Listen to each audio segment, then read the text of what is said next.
Hello, and welcome to this presentation.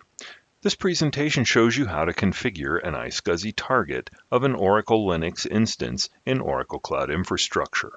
You also see how to configure an Oracle Linux instance as an iSCSI initiator.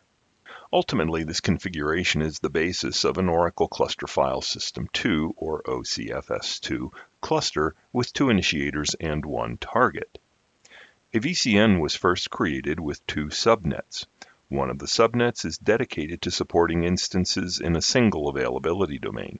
The other subnet, which is used for this configuration, is regional and serves instances in more than one availability domain.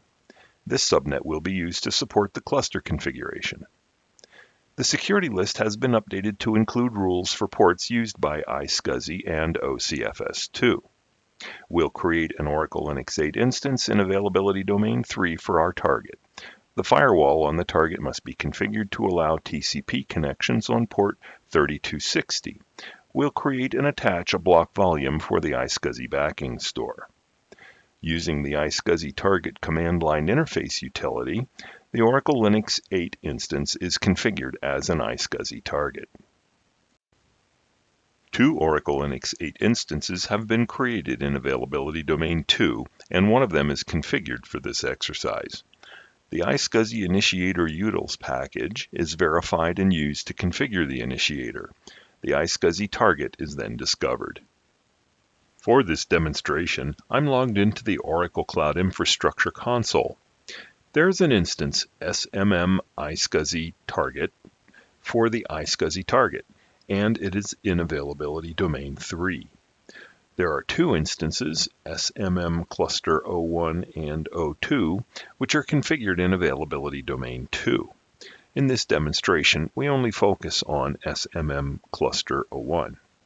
The configuration of the OCFS2 cluster with the 2 cluster instances is demonstrated in the presentation titled Configure and Test an OCFS2 Cluster with Oracle Linux on Oracle Cloud Infrastructure. The security list for this VCN includes a stateful ingress rule for port 3260. Before we create the block volume, enable the Oracle Cloud Infrastructure utilities, also known as OCI utils. Start an SSH session into the instance. Enter sudo systemctl enable ocid.service. Then enter sudo systemctl start ocid.service. This utility will automatically handle the iSCSI connection between the block volume and the instance. From the block storage display in the Oracle Cloud Infrastructure console, click Create Block Volume. For the name, I provide SMM iSCSI OCFS2 VOL for volume. Select Availability Domain 3 because that is where the iSCSI target instance has been configured. Under Volume Size and Performance, click Custom. Then change the size to 50 gigabytes for this demonstration. Click Create Block Volume to continue. Wait for a few minutes, then navigate to the target instance with the Oracle Cloud Infrastructure console. There, click Attached Block Volumes in the Resources menu, then click Attach Block Volume. In the dialog box that appears, select the iSCSI volume attachment type. Select the block volume created for this demonstration, SMM iSCSI OCFS2 vol. For access, click Read-Write Shareable. This volume will be used to support the OCFS2 cluster file system. So, acknowledge the warning by clicking the checkbox. Then click Attach. Acknowledge the warning regarding records in etc tab by clicking Close. Wait a few minutes. Log into the instance and run the command sudo OCI iSCSI config -s, which shows the iSCSI configuration with the OCI utils CLI. The iSCSI storage device is attached as device dev SDB. Clear the screen.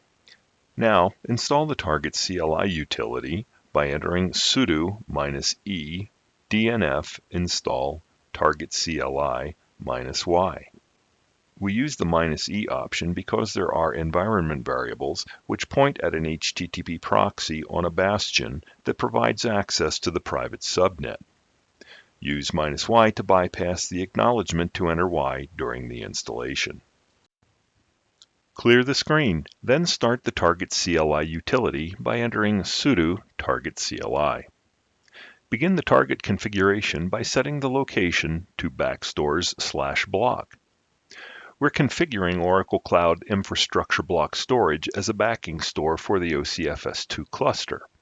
Enter create name equal OCFS2 dev equal /dev/sdb. Set the location to /iSCSI and create the iSCSI target IQN. The target portal group TGP1 is automatically created and the default port of 3260 is applied. For this demonstration, we simplify login by disabling authentication. Set the location to the IQN value TPG1 ACLs. Create a node ACL by entering create and the IQN value. Set the location to the default target portal group by entering cd ... Enter set attribute authentication equals 0 and enter set attribute generate node ACLs equal 1. Set the location to LUNs under the target portal group and enter create /backstores/block/OCFS2. Set location to the root and enter ls to see the target configuration. After reviewing the configuration, enter save config, then exit. Clear the screen. Enter the command sudo systemctl enable target.service and enter sudo systemctl start target.service to start the iSCSI target service. Now, turn attention to the initiator configuration.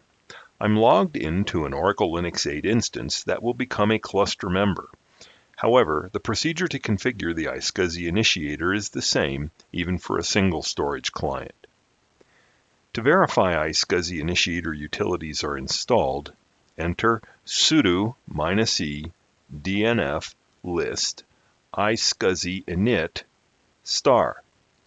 The result shows that iSCSI utilities are installed. Clear the screen.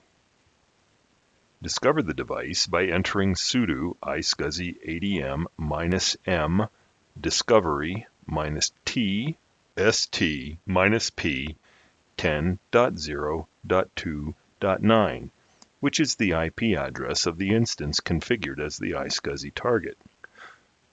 The result shows the instance IP address and port and the IQN that was entered during the target configuration previously shown in this demonstration.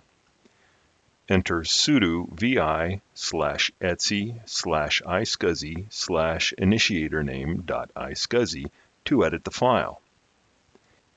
Change the IQN value following the initiator name token and equal sign to the value of the target IQN. Save the file. Check the value has been saved by entering cat/etsy/iSCSI/initiatorname.iSCSI. Clear the screen. Restart the iSCSI initiator service by entering sudo systemctl restart iSCSID.service. Check to see that the iSCSI device is now connected to the instance. First, enter sudo fdisk-l and pipe to grep sdb. The result shows the 50 GB device has been connected. Now, enter ls-l/dev/sdb star to see the device. The device is now ready to be partitioned and used. In this presentation, you saw an overview of the Oracle Cloud Infrastructure instances and VCN security rules supporting iSCSI storage for Oracle Linux 8. You saw a demonstration of the configuration of an Oracle Cloud Infrastructure instance as an iSCSI target, including the local firewall configuration, and you saw the configuration of an instance as an iSCSI initiator. For additional Linux learning opportunities, visit the Oracle Linux Learning Library at www.oracle.com/go-to/Linux Learning Library. Training for the Oracle Linux Cloud Native environment provides presentations on cloud-native technologies. See www.oracle.com/go-to/Linux Cloud Native Learning and see the home for all of Oracle Cloud Infrastructure documentation at cloud.oracle.com.